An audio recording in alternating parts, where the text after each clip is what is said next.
네, 어린이 주일입니다. 지금 우리 성전에는 원선 어린이 한 명 외에는 아무도 참석을 못한 가슴 아픈 상황입니다.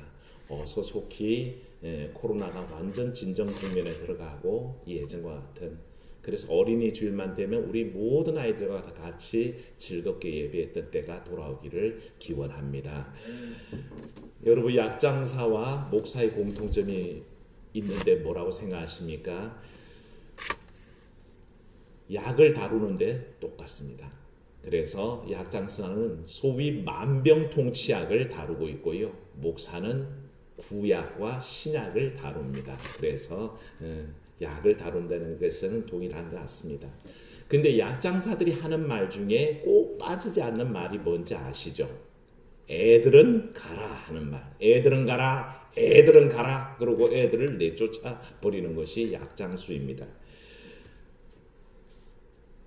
왜 그럴까요? 애들은 그 약 먹으면 큰일 나서 그럴까요? 아니면 애들만 부작용이 있는 약이라서 그럴까요? 그렇지는 않습니다. 애들은 구매력도 없고 자리만 차지하고 앉아서 쉽게 말하면 뭡니까? 돈이 안 된다는 얘기죠. 돈이 안 되니 그냥 약장수들은 애들은 가라, 애들은 가라. 그 자리 빨리 비키고 어른들이 설 수 있도록 그렇게 애들은 내쫓는 것이 약장수의 모습입니다.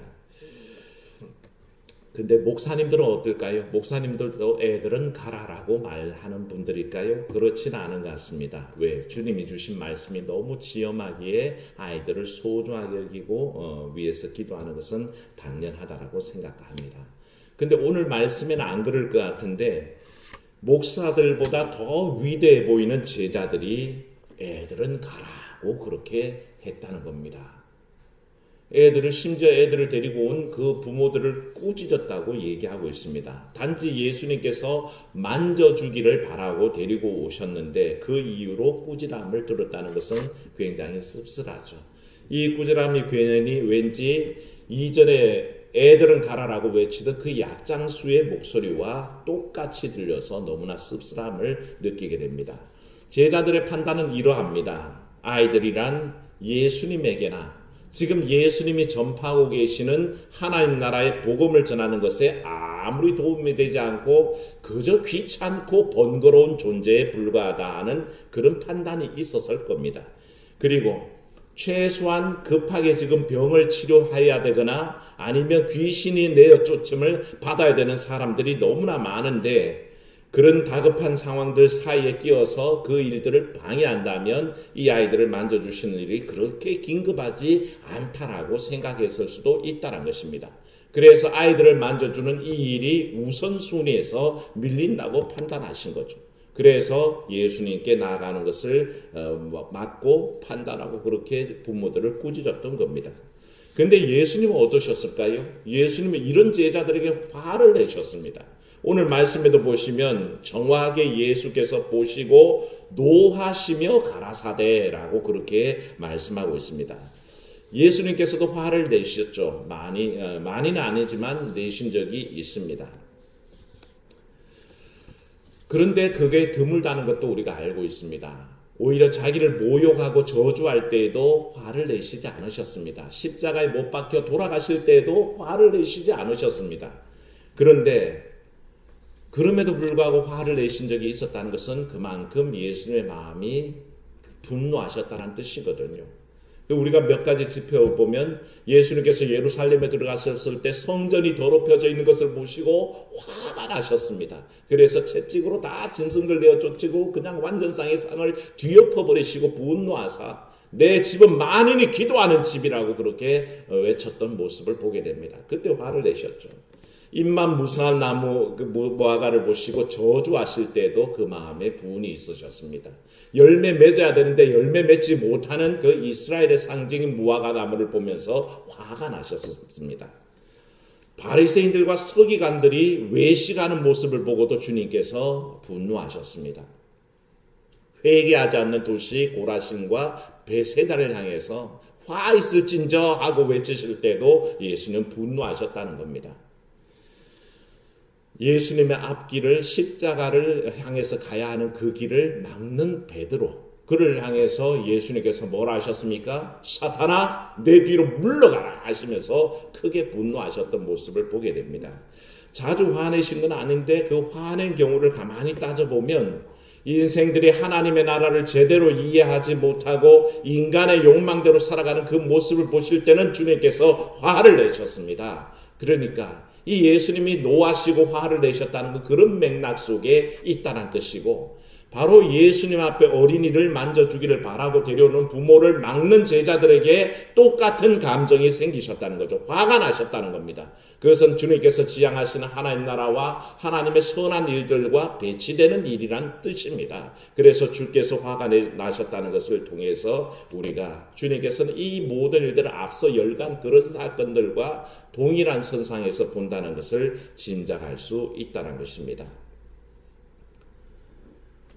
그래서 주님께서는 애들은 가라 하는 마음으로 금지하는 아이들에 대해서 말씀하시기를, 아이들이 내게로 오는 것을 금하지 말라, 하나님 나라가 이런 자들의 것이니라 라고 그렇게 선포하셨습니다. 이 선포가 있어지자 제자들은 멋쓰겠겠죠. 자기들이 잘못 판단했다는 것을 알게 됩니다. 아이들은 예수님의 만져주심을 통해서 축복을 받게 됩니다. 그래서 제자들이 생각하는 아이들의 가치와 예수님께서 생각하시는 아이들의 가치가 전혀 달랐다는 것을 증명하는 말씀입니다. 그런데 이 생각은 일반적으로 생각하는 어린아이의 존재와는 완전히 다른 겁니다. 당시의 아이들은 부모에게 사랑받는 존재인 것은 분명했습니다. 그럼에도 불구하고 아무런 사회적인 지위가 없는 것은 당연했고요. 무엇보다 여자와 함께 하나님 나라의 백성으로 계수될 때에, 숫자를 쓸 때 어린아이들은 싹 제외되는 입장이었습니다. 하나님의 백성과 그 군대의 숫자에도 끼이지 못하는 존재이고요. 레위 지파 같은 경우는 20세가 되기 전까지 어린아이 때는 하나님의 전을 섬기고 성막 봉사하는데 적합하지 않다라고 여겨지던 것이 어린아이와 같은 존재입니다. 그야말로 부모에게 종속된 소유물이었고, 심지어 가난한 집안에서 굶주림을 면하기 위해서 팔아버리는 것이 어린아이의 존재였습니다. 심지어 이방 세계에서는 어떻게 했습니까? 우상 숭배를 통해서 자기가 믿는 우상에게 아이를 바쳐서 불태워서 인신 제사를 드릴 때에 아이를 예사로 제물로 바쳤던 것을 보게 됩니다. 꼭 이런 극단적인 예가 아니라도 오늘날 우리 사회 속에도 어린 아이들에 대해서 부모의 왜곡된 시각이 이와 같은 경우를 불러올 때가 많다는 것입니다. 캄보디아에 갔을 때에 최수철 선교사님이 들려준 이야기는 충격적이었습니다. 학교를 갈 수 없는 아이들이 교회에 와서 이제 기도를 하는 겁니다. 어떻게든 학교를 좀 갈 수 있도록, 지나갈 수 있도록 기도를 하는데 그 눈물의 기도가 너무 가슴이 짠해서 최수철 선교사님이 어떻게든 재원을 마련해서 자금을 줘서 이제 학교를 갈 수 있는 길을 열어놨습니다. 그런데 부모님이 찾아오셨어요. 감사하다고 찾아올 것 같은데 천만에요. 감사하다는 얘기를 하지 않고 막 화를 내면서 따진다는 겁니다. 아이가 일을 해야 되는데 왜 학교 가게 만들어서, 왜 학교 갈 수 있다는 바람을 넣어서 저렇게 마음이 들뜨게 만들어 버렸냐고 막 화를 내서 너무 황당했고 당황스러웠던 경험을 했다는 얘기를 들었습니다. 보편적인 얘기는 아닙니다. 그러나 우리 속에 은연중 아이들을 단지 부모의 삶에 대한 목적 혹은 수단으로 전락시키거나 부모의 욕망을 투영하고 그 아이들을 키우고 있다면 우리는 똑같은 상황인 것을 알게 됩니다. 우리도 그 이름 모를 캄보디아 사람과 하나도 다르지 않다는 것을 알게 됩니다.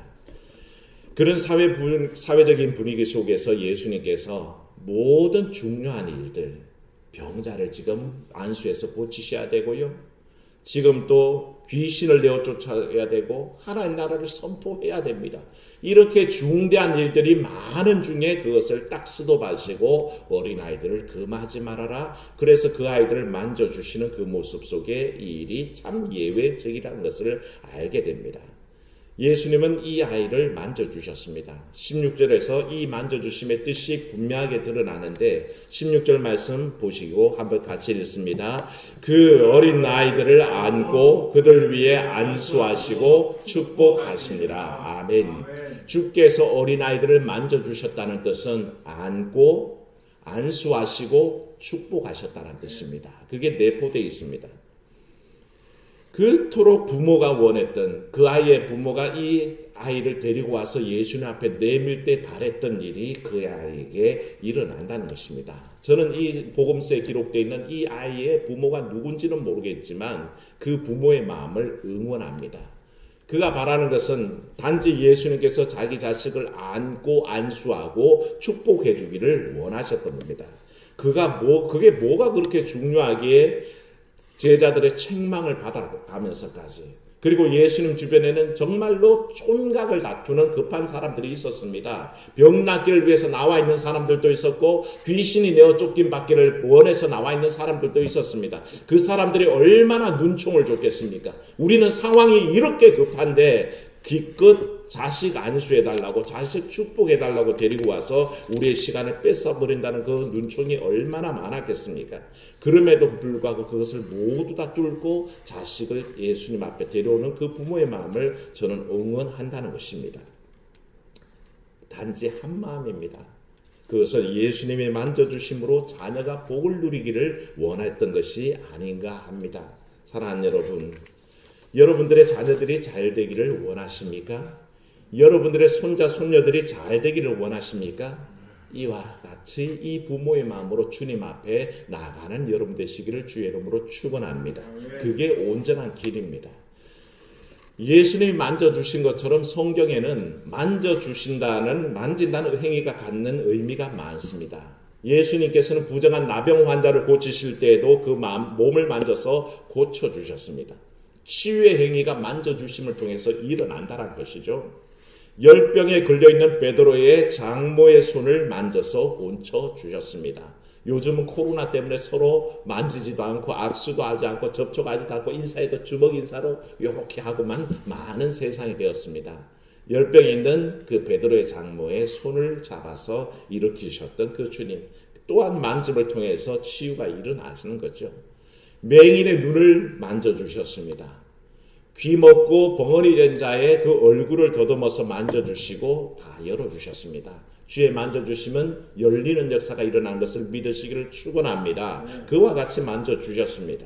나인성의 과부의 아들이 죽어나갈 때는 어떻게 하셨습니까? 그 장례 행렬 앞에 서서는 그 관에 손을 대시며 그 행렬을 멈추게 하셨는데, 이 관을 만지는 행위를 통해서 어떤 일이 납니까? 이 죽은 아이가 일어나는 역사가 일어났다는 것입니다. 주의 만져주심은 생명이 부활하는 역사가 있게 함을 믿으시기를 축원합니다. 그와 같은 일들이 만져주심을 통해서 늘 일어났다는 것입니다. 예수님의 만짐은 항상 치유하시며 생명력이 깃들어 있는 일이라는 것입니다. 그래서 이 부모가 이 사실을 알았는지 몰랐는지 모르겠지만 그는 그런 마음으로 주 앞에 치유하심과 생명의 능력을 바라보며 나왔던 것을 알게 됩니다. 사랑하는 여러분 스스로가 먼저 그런 마음으로 나아가시기를 바랍니다. 주께서 내 마음 만져 주시옵소서, 내 상한 심령 만져 주시옵소서, 내 어려운 형편을 만져 주시옵소서, 간구하고 나갈 때 주의 만지는 손길이 우리 가운데 임할 줄로 믿습니다. 예수님만 만지신 게 아니라 사실은 사람들도 예수님을 만지려고 했습니다. 여러분이 잘 알고 있지만 12회를 혈루증을 앓았던 여인은 어떻습니까? 어떻게든 예수님의 옷가에만 손을 대어도 나을 줄로 믿고 사람들이 북적북적대는 속에 뒤로 돌아가서 예수님의 옷가에 손을 댔습니다. 그랬더니 놀라운 치유의 역사가 나타났던 거죠. 마가복음 3장에도 많은 사람들이 바라기를 예수님의 몸을 만지기만 하면 나을 줄 알고 많이들 몰려왔습니다. 그런데 실제로 예수님의 몸에 손을 대는 자마다 전부 나음을 얻었다고 하니 그 놀라운 역사가 바로 예수님과의 거룩한 접촉을 통해서 치유의 회개가 일어났다는 것을 우리에게 알려주시는 겁니다. 예수님이 만져주셨던, 우리가 예수님을 만졌던 그 놀라운 접촉은 우리 가운데 치유와 생명력을 주신다는 것을 믿으시기를 축원합니다. 그와 같은 일들이 일어난다는 것입니다. 우리가 간절히 주를 만지기 원할 때에 주님께서 또한 우리를 만져주실 때 놀라운 은혜가 일어난다는 것입니다. 그래서 만져주심에 대한 성경적인 원칙은 뚜렷합니다. 성경에는 신체 접촉에 대한 몇 가지 원칙이 있거든요. 레위기 율법은 부정한 것을 만지면 부정해진다라고 그렇게 규정했습니다. 그래서 사체도 만지지 못할 뿐더러 부정한 것과 닿지 않도록 애썼던 것을 규정합니다. 왜냐하면 그 부정함이 접촉을 통해서 전가된다라고 믿기 때문이었습니다. 심지어 죄인과의 접촉조차도 부정하다라고 생각했습니다. 그래서 죄인과도 접촉하지 않으려고 했는데 예수님은 이 모든 관념을 뛰어넘으셨습니다. 사실 부정하다고 여겨지는 문둥병자도 만지셨고요. 죄인이라고 여겨지는 모든 세리와 창기들과도 더불어 만남을 가지심으로 접촉하셨다는 것입니다. 왜 그랬으면 왜 그것이 가능했을까요? 왜냐하면 이 접촉을 통해서 부정해진다라는 개념과 더불어서 성경은 놀랍게도 정결한 것과의 접촉을 통해서 정결케 된다라고 가르치고 있다는 것입니다. 레위기 30장 29절에 보면 거룩한 관유를 발라둔 성막의 모든 성물과 접촉할 때에 그 접촉한 것은 거룩해진다라고 말씀하셨습니다. 속죄제를 드려서 거룩하게 구별된 제단에 접촉하는 사람은 누구든지 거룩해진다라고 그렇게 가르쳐 주셨습니다. 아이를 예수님께 데리고 온 부모님들이 이런 마음이 있었는지에 대해서는 사실은 확인할 수 없습니다. 그러나 그들이 알았던 몰랐던 그들이 그토록 바랬던 것처럼 예수님과의 접촉은 아이들이 거룩한 삶을 나가는 데에 일조했다는 것을 우리가 분명히 알 수 있는 대목입니다. 아이들은 예수님의 그 거룩함과 접촉하면서 점점 더 거룩함으로 나아가고 또한 빌어주시는 그 복을 통해서 축복받는 역사가 일어났다는 것입니다. 사랑하는 여러분, 우리의 삶과 우리 어린아이들의 삶을 통해서 하나님과의 그 거룩함에 접촉하는 역사가 날마다 있기를 주의 이름으로 축원합니다. 그게 살아나는 길이요, 그게 거룩해지는 길이요, 그게 정결케 되는 길입니다. 내가 진실로 내 아이를 사랑한다면, 내 손자 손녀를 사랑한다면 예수님의 거룩함에 잇대어 만나게 해줘야 한다는 것입니다. 그게 우리 아이들의 생명을 변화시키고 우리 아이들에게 치유와 생명의 역사를 가져다 준다는 것을 우리는 믿어야 합니다. 예수님과의 접촉은 모든 이들에게 하나님의 능력이 흘러가게 하고 하나님의 치유와 회복의 능력이 나타나게 하는 것입니다. 따라서 그 거룩한 손에 만져진 아이들에게도 이와 같은 일들이 일어났다는 것은 당연한 일이고요. 똑같이 오늘날 우리의 사랑하는 자녀들이, 우리 손자 손녀들이 예수 그리스도의 거룩한 손에 닿기만 하면 얼마든지 놀라운 치유와 생명이 살아나는 역사가 일어난다는 것을 우리가 믿어야 한다는 것입니다. 사랑하는 여러분, 자녀를 사랑한다면, 손자 손녀가 너무 예쁘고 귀엽다면 예수님과 만나게 하시기를 축원합니다. 그게 바로 우리가 할 도리입니다. 그분의 거룩한 손길에 닿게 하시기를 힘쓰시기를 바랍니다. 지금 여러분의 옆에 혹시 자녀들이 있다면 손을 잡고 또 손자 손녀의 손을 잡고 말씀하십시오. 나는 너를 사랑한다. 그런데 우리 주님께서 너를 더 사랑하신단다. 그걸 알려주셔야 합니다. 그래서 온전히 우리 아이들이 그 예수님의 거룩한 손길 아래 살아가는 귀한 역사를 우리는 체험해야 한다는 것이죠. 무엇보다 우리 아이들만 바라보지 마시고 여러분들이 바로 어린 심령으로 돌아가십시오. 내가 지금 주의 손길이 필요합니다. 주님께서 지금 나를 안아주시고 내게 안수하시고 나를 축복하시기를 원합니다. 간구하는 그런 어린 심령이 되어야 됩니다.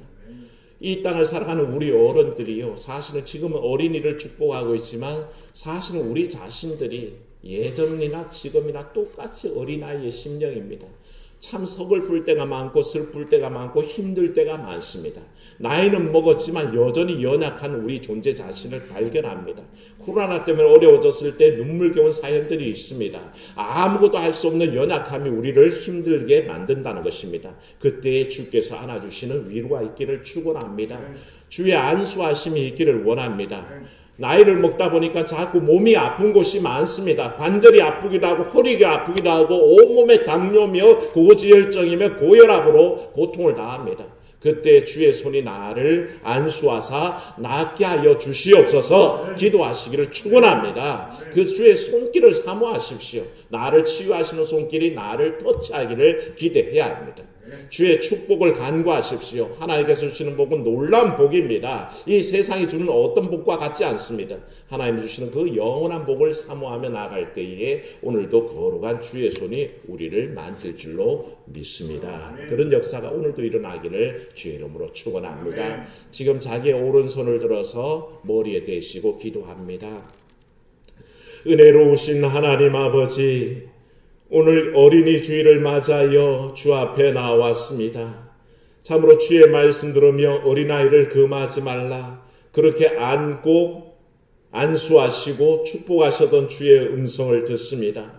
오늘 나의 손을 통해서 주의 손이 내 머리 위에 얹혀지게 하시고 그 안수하심을 통해서 내가 변화되는 역사가 나타나게 하여 주시옵소서. 주의 그 능력이 우리에게 흘러들게 하시고 그래야 나의 몸의 연약함이 고쳐지게 하여 주시옵소서. 이 코로나로 인해서 상해 있는 나의 마음이 치유받게 하여 주시옵시고 놀라운 주의 은혜가 우리 가운데 임함을 믿게 하여 주시옵소서. 참으로 주의 손길이 우리를 만져주사 우리 온몸의 심령골수를 아버지 하나님 두드려 주시고 어루만지시고 또한 다 쓰다듬어 주시는 그 귀한 역사가 오늘도 우리에게 있기를 간절히 축원하오니 주여 역사하여 주시옵소서. 나음을 입게 하여 주시옵소서. 주 예수님 이름으로 기도하옵나이다. 아멘.